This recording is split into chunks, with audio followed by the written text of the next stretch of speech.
और काशी में एक और अद्वितीय उदाहरण सामने आया, जहां महाराष्ट्र के 19 वर्षीय देवव्रत महेश रेखे करीब 2000 मंत्रों से युक्त कठिन दंड कर्म पारायणम को लगातार 50 दिनों तक बिना किसी व्यवधान के पूरा किया। देवव्रत महेश रेखे ने बताया कि वो 8 साल की उम्र से वेद का अध्ययन कर रहे हैं और ये उनकी जीवन की एक महत्वपूर्ण साधना है। उनके गुरु का कहना है कि देवव्रत की स्मरण शक्ति अद्भुत है और ये सिर्फ शुरुआत से है।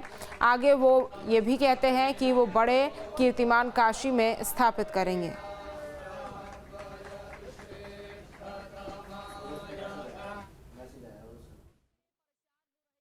महाराष्ट्र के 19 वर्षीय युवा श्री देवव्रत महेश रेखे जी ने एक अद्भुत कार्य किया है।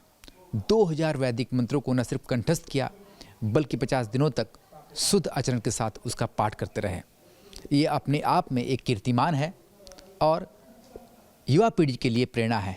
इसीलिए प्रधानमंत्री नरेंद्र मोदी और मुख्यमंत्री योगी आदित्यनाथ जी ने भी ट्वीट करके उन्हें न सिर्फ बधाई दी बल्कि युवाओं के लिए एक प्रेरणा बताया। हमारे साथ देवव्रत महेश रेखे जी हैं। देवव्रत जी, एक वेद को कंठस्थ करना और 2000 मंत्र को कंठस्थ करना ये अपने आप में अद्भुत है। आज के युवा इस तरह के स्मरण शक्ति को लेकर के बहुत ज़्यादा प्रेरणा स्रोत रहेंगे आपके इस कार्य के लिए। कैसे संभव हो पाया, इतनी स्मरण शक्ति कैसे आपके अंदर आ पाई और किस तरीके से आपने किया? जी शुक्रिया, आपने मुझे इस चैनल पे बुला के मेरा स्वागत किया। तो यही कहना चाहूँगा कि मेरे पिताजी जो महेश चंद्रकांत रेखे जी है, उन्हीं के पास अध्ययन करके उनसे ही सीख के उनकी प्रेरणा लेके यह अध्ययन मैंने पूरा किया और इसको कंठस्थ किया है। और लगभग हमारे शुक्ल यजुर्वेद में 12 साल की पढ़ाई होती है, तो इस ग्रंथ का अध्ययन मैंने 1.5 साल में किया है। अन्य विषयों का जो अध्ययन हुआ है वो उसके लिए 10 साल दिया है। तो 15-15 घंटे 18-18 घंटे अध्ययन करके फिर यह साध्य होता है। तो जिस तरीके से 2000 मंत्रों को आपने याद रखा, तो आज के लोग भी ये जानना चाहते हैं, खासतौर युवा पीढ़ी ये जानना चाहती है कि वेद संस्कृत जो अपने आप में बहुत कठिन होता है, तो इतनी स्मरण शक्ति का राज क्या है? जी, यह राज तो अभी आप कितना भी अध्ययन करो, लेकिन जब तक आपके ऊपर भगवान की कृपा और गुरु कृपा ना हो तो आपको एक मंत्र भी बोलना भी नहीं आएगा। भले ही आप उसके लिए दिन रात रटो लेकिन जब तक गुरु कृपा ना हो और भगवान की विशेष कृपा ना हो तब तक ये साध्य नहीं है। तो कैसे, कितने घंटे आपने मेहनत की और कब से शुरू किया, कितने साल की उम्र से शुरू कर दिया?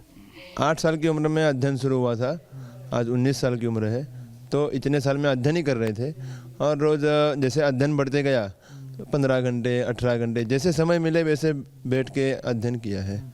तो काशी को आपने क्यों चुना है यहाँ पर आके पाठ करने के लिए? काशी विद्वानों की नगरी है, बाबा विश्वनाथ की नगरी है। और इसका विशेष कारण एक ही है कि 2002 में 23 साल पूर्व मेरे पिताजी ने यही स्थान पर और काशी में ही पारण किया था, जहाँ पर अभी मैंने पारण किया है।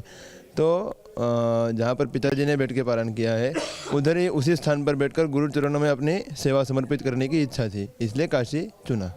प्रधानमंत्री नरेंद्र मोदी ने भी ट्वीट करके आपको बधाई दी, योगी जी ने भी आज आपका स्वागत किया।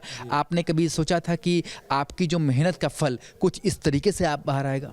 जी, ऐसा तो कुछ सोचा नहीं था। वेद भगवान की कृपा हो, यही बस हमने विचार करके अध्ययन किया था और आज कृपा आप देख ही रहे हैं। और आदरणीय प्रधानमंत्री जी मोदी जी को बहुत शुक्रिया कहना चाहूँगा कि उन्होंने 2 शब्द हमारे लिए कहे, और योगी जी को भी बहुत धन्यवाद देना चाहूँगा। आगे आपका लक्ष्य क्या है? आगे आप किस तरीके से इस वेद मंत्र की जो शिक्षा है उसको आगे ले जाएंगे और अपनी जो ये चीज़ें हैं वो युवा पीढ़ी तक भी आगे ले जाएंगे? क्या आपका लक्ष्य है आगे? आगे तो अभी और अध्ययन करना बाकी है और पढ़ाई करनी बाकी है। और जैसे परंपरा चलो है, गुरु परंपरा, और जिस प्रकार गुरुजी ने हमको अध्ययन करवाया है उसी प्रकार आगे परंपरा शुरू रखने का विचार है। तो आगे आप क्या बनना चाहते हैं? आप अभी आपने शुरुआत की है सफ़र में, आपका सपना क्या है? जी, सपना तो कुछ नहीं है। सपना तो यही है कि गुरु सेवा में ऐसे ही सेवा करते रहे, और गुरु सेवा करने से सब कुछ प्राप्त हो ही रहा है, तो सपना क्या रहेगा? अभी कुछ बनने का सपना है क्या? क्या बने तो कुछ नहीं है अभी भी, हम बनेंगे भी नहीं कभी, लेकिन गुरु सेवा ही पर्याप्त है, यही सब कुछ बनना। इनके पिताजी के पारायण में हम उपस्थित थे और आज इनके पारायण में भी उपस्थित हैं। जब यह पारायण का संकल्प हुआ तो प्रसिद्ध सांगवेद विद्यालय में इसका आयोजन करने का हमने सोचा, और वहाँ अयोध्या की अपनी जो मंदिर है प्रभु रामचंद्र की, उनकी तिथि निर्णय करता परम तपस्वी वहाँ गणेश्वर शास्त्री द्राविड़ जी के सानिध्य में यह पारायण संपन्न हो गया। हम सोच नहीं सकते, हम जिसके पास बैठे हैं, आपने अभी जिनको प्रश्न पूछे और उसके सटीक उत्तर जिन्होंने दिए, विश्व के सबसे मेधावी छात्रों में जिसकी गणना हो रही है वह देवव्रत महेश रेखे। तो इन्होंने यह पारायण अत्यंत अद्भुत पद्धति से सादर किया और यह पारायण करते हुए 2000 मंत्रों का बिना गलती किए हुए उन्होंने उस मंत्र को वहाँ सादर किया और बाबा विश्वनाथ चरणों में और माँ भारती के चरणों में यह समर्पित किया विश्व कल्याण के लिए। इसका संकल्प मैं संयोजक के नाते इस पारायण को हमने निर्वहन किया। तो हमने संकल्प यह किया था कि भारतवर्ष न अपितु पूरे विश्व में विश्व कल्याणार्थ और विश्व शांति के लिए यह हो। और आज हम देख रहे हैं कि इस पारायण को इन्होंने पूर्ण किया। 2000 मंत्र और लाखों पदों को सीधे और उल्टी गति से, जिसको दंडक्रम वेद पारायण कहा गया है। और हमारा ऐसा मानना है कि हम जिस नगरी से आए हैं, अहिल्या नगर, तो पुण्यश्लोक अहिल्या माता जी की यह नगरी है और वही छत्रपति शिवाजी महाराज और धर्मवीर संभाजी महाराज जी ने धर्म के रक्षा के लिए प्राणों की आहुति दी थी। तो इस नगरी का तेज जो है वह बाबा विश्वनाथ के चरणों में आकर तेज से तेज मिल गया। और यह दंडक्रम पारायण का आप अभी सभी विश्व में जो गूंज उसकी हो रही है वह केवल इन सभी तपस्वियों की और बाबा विश्वनाथ जी की कृपा है, ऐसा मानते हैं। वीडियो जर्नलिस्ट शिवम मिश्रा के साथ सुशांत मुखर्जी, न्यूज़ स्टेट, वाराणसी। जहाँ भक्ति है हर शब्द में, कथाओं में छुपे हैं दिव्य रहस्य और ज्योतिष देता है जीवन को दिशा। धर्म से जुड़ी हर बातों को जानने के लिए हमारे चैनल स्तुति को सब्सक्राइब करें। चैनल पर जाने के लिए इस लिंक पर क्लिक करें।